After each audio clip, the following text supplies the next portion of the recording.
Iraq Bharat కేంద్రంగా సాగిన call centre scam అమెరికాను కుదిపేస్తోంది. ఈ స్కామ్ ను సీరియస్ గా తీసుకుంది ప్రభుత్వం. 2000 కోట్ల రూపాయలకు పైగా జరిగిన ఈ స్కామ్ ను సీరియస్ గా దర్యాప్తు చేస్తున్న FBI ఓ హైదరాబాదీని కూడా అదుపులోకి తీసుకుంది. టెక్సాస్ రాష్ట్రం ఇర్వింగ్ పట్టణాన్ని చిరునామాగా పేర్కొని చట్ట వ్యతిరేక కార్యకలాపాల ద్వారా తన అకౌంట్స్ లో జమ చేసిన భోగవల్లి నరసింహను అరెస్ట్ చేసింది. ఇంటర్నల్ రెవెన్యూ సర్వీస్ ఏజెంట్స్ గా పేర్కొంటూ కాల్ సెంటర్స్ లో చేసిన దందాపై దర్యాప్తు చేస్తున్న America home land security FBI అధికారులు ఈ కేసులో ఇప్పటికే 20 మందిని అదుపులోకి తీసుకున్నారు. ఇందులో భారతీయులే ఎక్కువగా ఉన్నారు. వారిలో 50 ఏళ్ల భోగవల్లి నరసింహ కూడా ఒకరు.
ఆదాయపు పన్ను వసూలు విభాగం IRS కు చెందిన ఏజెంట్స్ మంటూ అహ్మదాబాద్ కేంద్రంగా 5 కాల్ సెంటర్స్ నుంచి అమెరికన్లకు కాల్స్ వెళ్లినట్లుగా దర్యాప్తు అధికారులు గుర్తించారు.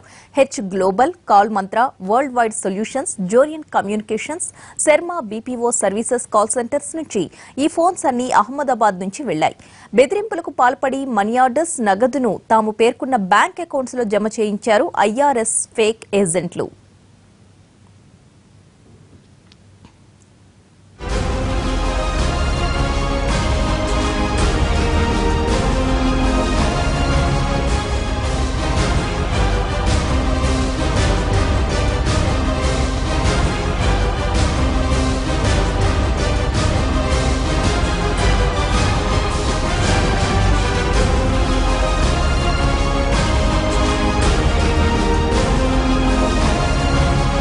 $2,000 కోట్ల రూపాయలకు పైగా జరిగిన కాల్ సెంటర్ స్కామ్ లో దాదాపు 14 కోట్ల రూపాయలు భోగవల్లి నరసింహ అకౌంట్స్ లో జమైనట్లు గుర్తించింది FBI.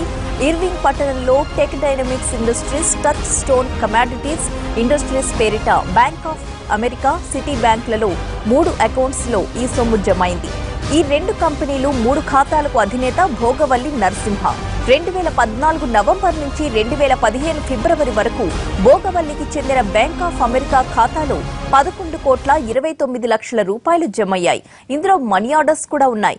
2015 జనవరి ద్వితీయార్థంలో మనీ ఆర్డర్స్ రూపంలో మరో 26 లక్షలు బ్యాంక్ ఆఫ్ అమెరికా రెండో ఖాతాలో జమయ్యాయి.